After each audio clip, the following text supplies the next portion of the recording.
Hi everyone, today is June 24th and I officially completed part A of my treatment plan, and I wanted to talk about the side effects that I experienced from part A.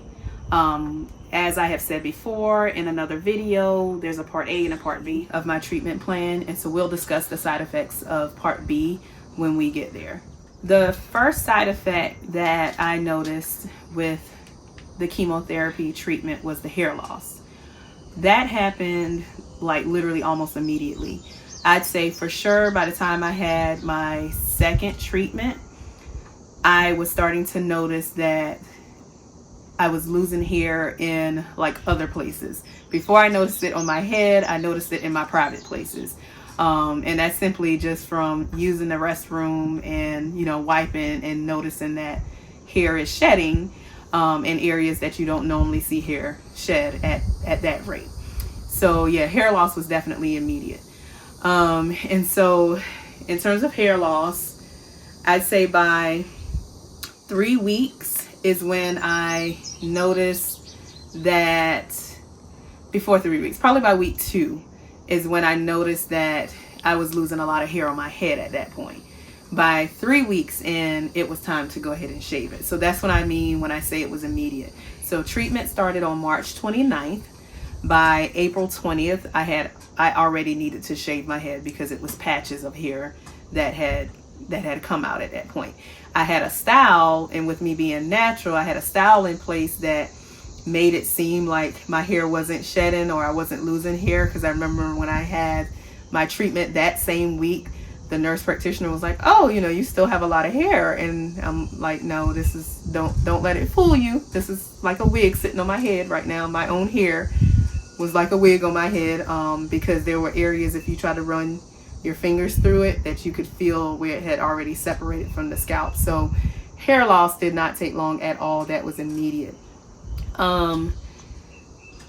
The benefits of it, I'd say, oh, I still need to show. Okay, so this is what it looks like to, to have lost your hair. I probably got a ring from where the wig was in place. And that's just from, swelling and sweating and everything else. But yeah, so this is what it looks like. And I'll probably include the video because we did a lot of footage from the day that I decided that it was time to shave my head. My husband was a part of that process, my cousin. And so, yeah, I'll probably share that at some point as well. But yeah, this is what I mean when I say hair loss. They're little fine, little fuzzies, but it's not enough to leave on your head. The other thing to be aware of is when your hair does start falling out, your follicles are very, very, very sensitive. And I knew what that felt like from having postpartum hair shedding. When I have my children, my hair sheds during that postpartum period as well. Every baby that I've had 4 kids now, and 4 times I've lost like my edges. Not all my hair, so it's a major difference, but 4 times I've lost edges. And during that process, my follicles were tender during that time too, so I kind of knew what that felt like, the tenderness of the follicles when it's shedding at that magnitude.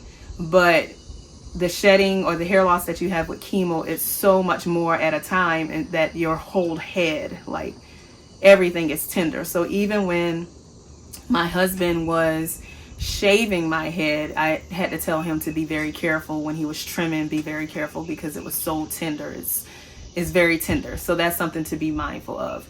Now the plus side is I don't have to shave. I don't have to shave my legs. I don't have to shave my underarm. It's probably sweaty and stuff, but as you can see, it's no hair there. Same thing in the other areas that we don't tend to like to have hair. There's no hair there. So that's the plus side of it.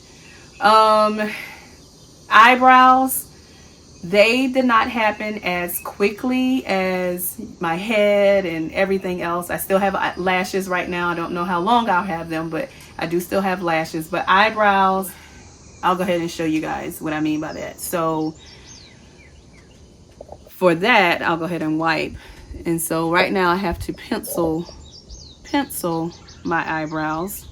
And so I recommend, you know, getting a good pencil, learning how to draw your eyebrows back on, you know, as good as you can during that time, because you're going to lose your hair on your eyebrows as well. And so that comes with it. So you got to learn how to draw them on. If that bothered, it came down to my eyebrows, I was ready. I was looking at brow pencils and learning how to really draw eyebrows before I even started losing them, because that helps. The downside of losing your hair, I'd say wigs are hot. And so if you're not a wig person, you're not going to enjoy wearing a wig. The other thing is if you're not a wig person, you may not find a wig that compliments you, you know, very easily, very quickly. And so that's another thing, seeing yourself in a wig, you don't feel like yourself, you don't look like yourself. And so, you know, that's a whole nother process. Not being able to find a texture that looks like your texture. And so, yeah, just that's the biggest downside. If I could do anything different, I think I would have prepared for the wig part of it a whole lot better than what I did. I think I just kind of assumed that I would get what I needed when I needed it. But here we are 12 weeks in, and I still don't have a wig that I absolutely love. I still don't, you know, feel completely comfortable with the wig part, but here we are. Another side effect that I have experienced during this time has been hot flashes. For those that don't know, chemotherapy will basically shut your ovaries down, which essentially kind of puts your body in an early menopause. And so because of that, I have hot flashes. Now, when I heard that, you know, you'd have hot flashes, I was thinking that was just something that would happen, you know, just kind of occasionally. However, it happens all day. Like at least every hour on the hour, I have a hot flash, and it's hard to even describe it. Like you literally feel like you are burning up, and I just start, you know, sweating everywhere. And so that's another side effect. Now, it's not much I can do about it. And so, I mean, try to stay cool. If it's a situation where I have the wig on and I can take it off, the wig comes off and I'm fanning, I'm trying to stay cool. I have this nice fan that my sis gave me just recently. And so that's been another thing that I run to real quick, that, you know, I can just put the fan on and just kind of, you know, kind of cool off real quick. So yeah, the hot flashes have been another side effect that I've experienced. The next side effect would be the nail discoloration. I don't remember them telling me much about that, the doctors, when I say them, but I remember other folks telling me that my nails were going to turn black. And so that has happened. And I'll show you kind of what that looks like. So that's that hand. You can definitely see it on the thumb. Same thing here. You can see it on the thumb. Toenails, not so much, but definitely on my hands, you can see where they have turned black. I'm told that will grow out, and, you know, my nails will be back normal once the medication has cleared my body. It doesn't feel weird. Well, I mean, I guess, no, it doesn't feel weird. Sometimes I feel like my nails feel a little weird.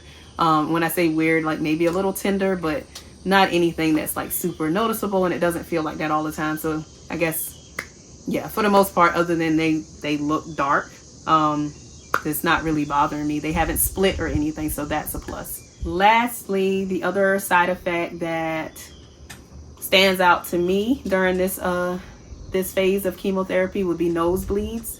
I've never had nosebleeds before, but in the morning, I'm used to blowing my nose first thing in the morning to just kind of clear my airway, because, you know, sinus issues or whatever the case may be. But I've noticed, not every morning, but some mornings, and specifically within a couple days after I've gotten treatment, if I blow, I'll notice that I'll get like a blood clot that comes out, and then it'll start. It's not dripping, it's not pouring down, but I do feel it, and it's definitely bleeding. And so that is that's another side effect from the chemotherapy. In terms of other symptoms or side effects you can't see, fatigue is one of them. You know, it wears on your body. I can't say that it's all from the treatment in terms of how tired I feel on certain days after treatment. But I mean, I am tired. But again, I got 4 kids. We have 4 kids. We're running a business. I'm selling houses, real estate agent. I'm doing a whole bunch. And so I can't say that the fatigue is just related to the chemotherapy, but that is something that my doctor mentioned. And he also mentioned that, you know, just going through it is a job. And so I think all of that, the busyness of it, plus, you know, how it's breaking down your blood cells, that may be where the fatigue is coming from. Because another thing you can't see, you know, my hemoglobin, my hematocrit, those were also a little low along the way as well. Not critical, nowhere near close to being critical, but lower than what it normally is for me. And so that can add to the fatigue as well. So, you know, those are the things that we can't see. And I've shared the things that we can see. So in terms of side effects, that's pretty much been it for me. Those are the things that stand out. Every week they're asking, you know, have you had this? Have you not had the neuropathy in the fingers? No, not having that. Now there is something I am doing to prevent me from having that, which I will share, but I haven't had it. So yeah, no pain, no diarrhea, nausea, vomiting, none of that. Pretty much feel like my normal self. The other thing that I'll point out, not chemotherapy related, but steroid related, you can see my face is puffy. So that's from the steroid, the swelling, the weight gain. It makes you want to eat everything in sight. That's pretty much it, guys. So I don't know what this means for anybody else that's watching, but maybe it's just to give you a little bit of hope that you, especially when you first get your diagnosis, however bad, the worst that you're thinking that it's going to be, it's probably not going to be that bad. And I pray that it's not like that. I pray that other people can go through and experience it how I'm experiencing it, because I can't imagine being at this point in my life, being stuck to where I can't do the things that I need to do. I can't care for my children. I can't work. I can't take care of myself. I cannot imagine what that may feel like. And so I'm so blessed, so grateful, so thankful that my experience has been mild. My side effects have been very, very mild. And so as I go into part B, I pray that I can get through that the same way that I've gotten through part A with it being mild. And so thank you guys for watching. Continue to follow the journey, subscribe, hit the like button, comment.